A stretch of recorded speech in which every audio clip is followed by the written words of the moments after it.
Hello everyone. I welcome the students to class 8. We will continue with our lesson, the expansion of British power in India. We had already started this lesson and I have uploaded a study material on this chapter on the school's website. I hope you've gone through that. Now continuing from where we had left off, in the study material we stopped at the Battle of Buxar.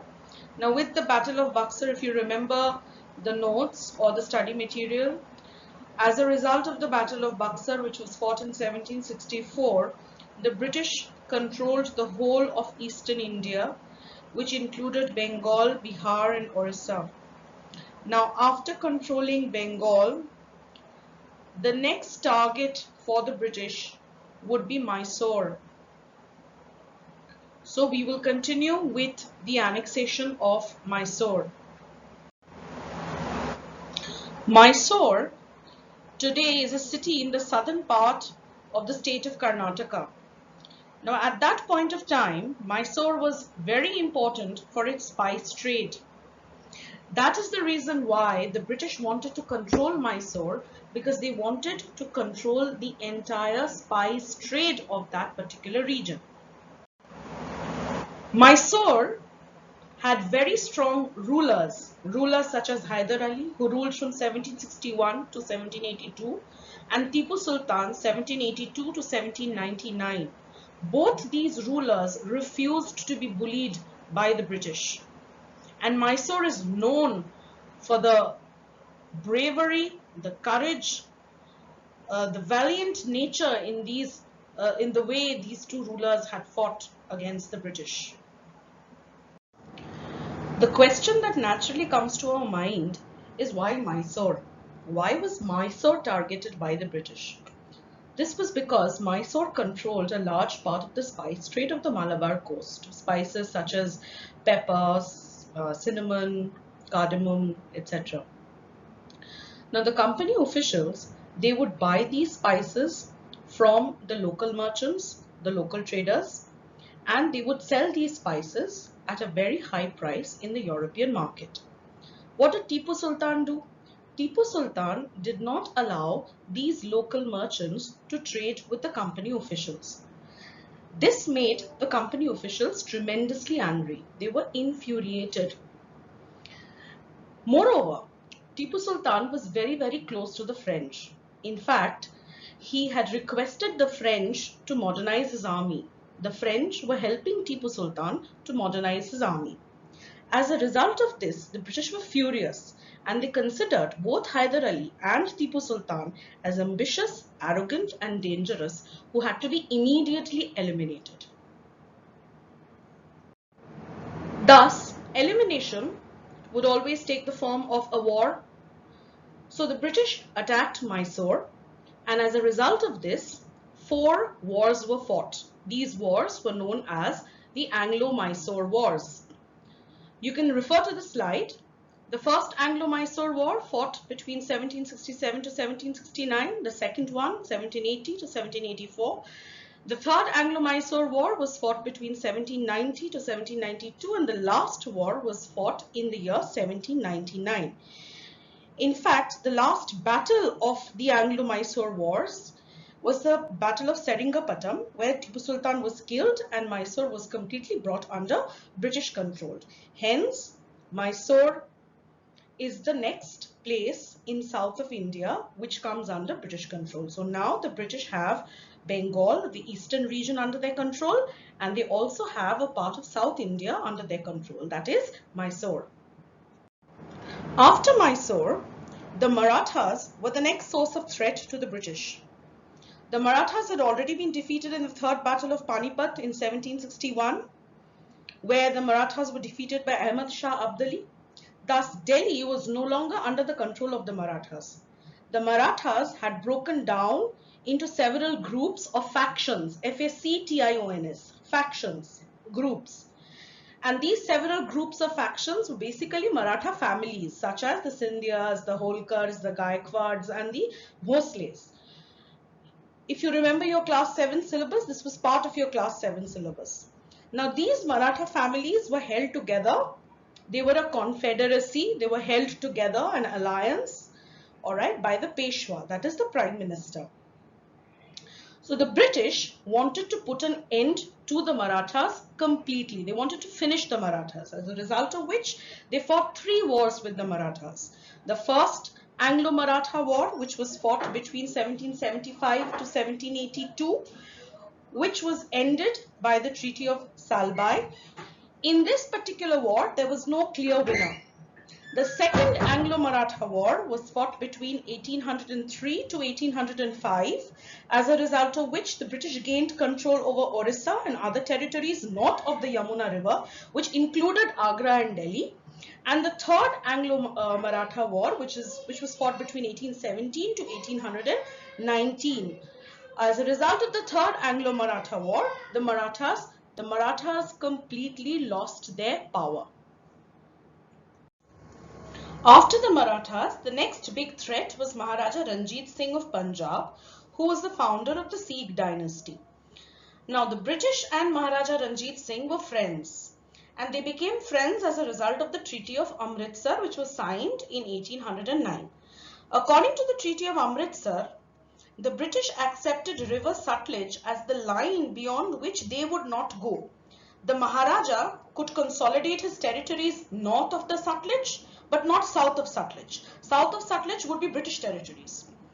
Alright, and north of Sutlej would be the Maharaja's territory. So River Sutlej was accepted as the border between the Maharaja's territories and British territories. After the Maharaja's death in 1839, his son Dalip Singh came to the throne. The moment Maharaja Ranjit Singh died, the British forgot about their friendship with the Sikhs.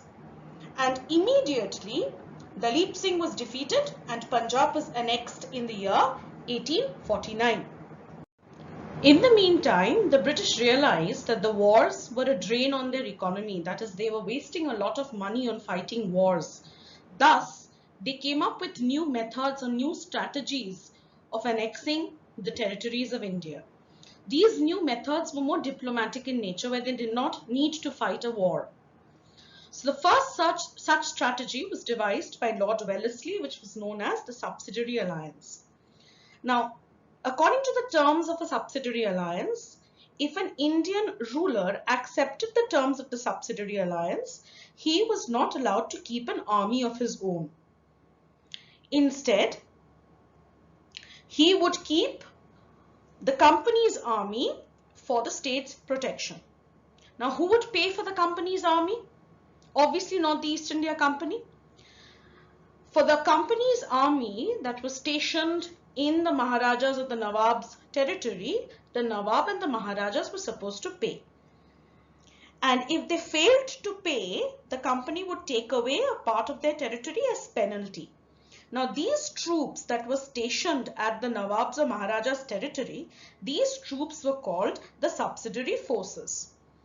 Now, in addition to this, a resident or a political agent or a commercial agent would also be stationed at the ruler's court. What would be the function of the resident? The function of the resident would be to pass on information from the court to the English. They would in fact further the advantages of the company. The Subsidiary Alliance was signed by the Kingdom of Awadh as well as Hyderabad. In fact, Awadh and Hyderabad were forced to sign subsidiary treaties. The next such strategy was called the Doctrine of Lapse. This was a very interesting strategy that was devised by Lord Dalhousie, who was the Governor General from 1848 to 1856.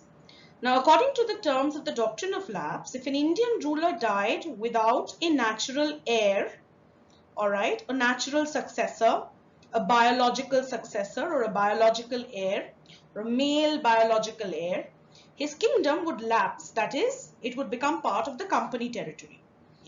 Now, the adopted heir, if a ruler had a successor who was adopted, the adopted heir would only have access to the ruler's private property, but he would not be able to rule. Now, on the basis of the terms of the Doctrine of Lapse, the kingdoms that were annexed were Satara, which was annexed in 1848. Sambalpur, which was annexed in 1850, Udaipur, which was annexed in 1852, Nagpur in 1853, and Jhansi in 1854.